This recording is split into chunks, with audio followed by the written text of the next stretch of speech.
ఒక్క నిమిషం ఇస్తే తప్పేంది సార్? ఒక్క నిమిషం మాట్లాడితే అధ్యక్ష మీరు గంట సార్ జనరల్గా క్లారిఫికేషన్ ఎవరు తీసుకుంటారు సార్? మాట్లాడిన సభ్యుడు తనకు సరి అయిన సమాధానం రాలేదన్నప్పుడు ఆ సభ్యుడు క్లారిఫికేషన్ అడుగుతాడు. మీరు ఇప్పుడు ఇది సెకండ్ స్పీకర్కు అవకాశం ఇస్తలేరు. మీరు ఇస్తున్నది it is the opportunity for clarification sir.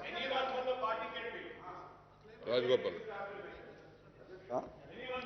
సరే అధ్యక్ష, నేను ఎక్కువ డెప్త్ సబ్జెక్ట్ మీద మొత్తం క్లారిఫికేషన్స్ ఏం అడగ అధ్యక్ష. ఒక్కటే మంత్రి గారికి చాలా మంచి ఉపన్యాసం చేసిన అధ్యక్ష. ఎందుకంటే ఆయన యంగ్ ఏజ్లో పాలిటిక్స్లోకి వచ్చింది కాబట్టి బాగా పర్ఫెక్ట్ అయిపోయాడు.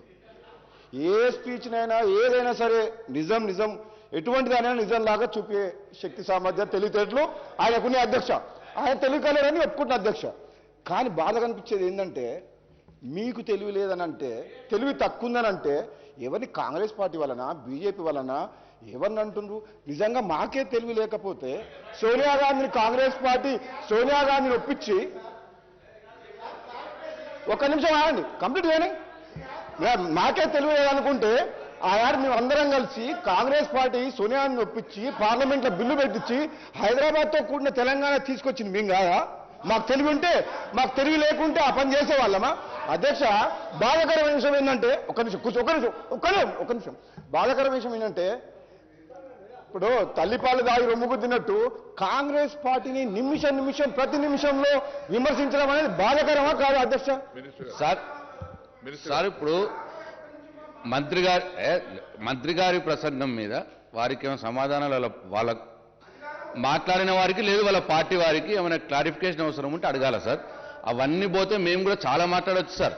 ఢిల్లీలో, హైదరాబాద్, తెలంగాణ ఇవన్నిటి గురించి మాట్లాడితే కాంగ్రెస్ వాళ్ళ పరిస్థితి ఇంత ఉంది సార్. చెప్పాలంటే ఇంత ఉంటుంది సార్. హైదరాబాద్ యూనియన్ టెరిటరీ పెట్టండి అని ఒప్పుకున్న వాళ్ళు సార్ ఈ మహాశైలు, ఈ కాంగ్రెస్ వాళ్ళు. నేను ఢిల్లీలో ఉన్నా సార్.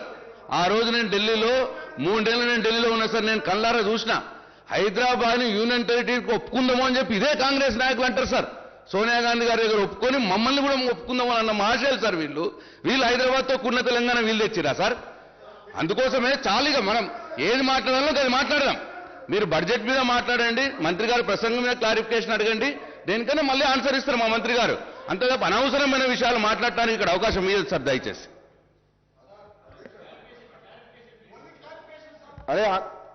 అరే మీరు సామెతలు చెప్పొచ్చు, కవిత్వం చదవచ్చు, పాటలు పాడవచ్చు, కానీ మీరు ఒక్క నిమిషం ఒక్క మాట్లాడితే ఎక్కువ ఇద్దా? ఇదేమని అన్యాయం?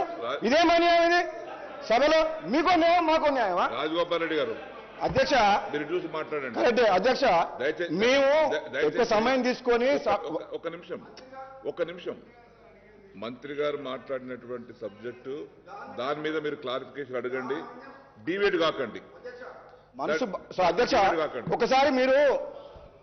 ఒకసారి మీరు మనసుతో ఆలోచించండి. కొంచెము బాధ అనిపించినప్పుడు అవుట్ ఆఫ్ ద సబ్జెక్ట్ కూడా వాళ్ళు మాట్లాడిన మాటలు వింటుంటే బాధ అనిపించినప్పుడు తెలంగాణ ఇచ్చిన కాంగ్రెస్ పార్టీకి సంబంధించిన మనుషులం కాబట్టి బాధ అనిపిస్తుంది అధ్యక్ష.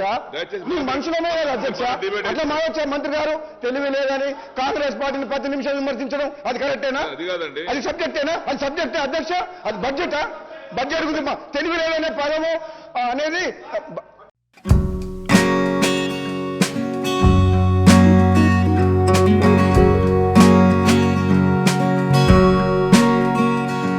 హాయ్ ఫ్రెండ్స్, మా టుడే టుమారో యూట్యూబ్ ఛానల్ చూస్తున్నందుకు చాలా థ్యాంక్స్. మరిన్ని లేటెస్ట్ వీడియోస్ కోసం వెంటనే సబ్స్క్రైబ్ చేయండి. అలాగే ఈ బెల్ని కూడా రింగ్ చేసేయండి. మా నోటిఫికేషన్స్ అన్ని మీ మొబైల్లో వస్తాయి. అలాగే మా వీడియోస్ మీకు నచ్చితే లైక్ చేయండి, షేర్ చేయండి, నచ్చకపోతే కామెంట్ చేయండి.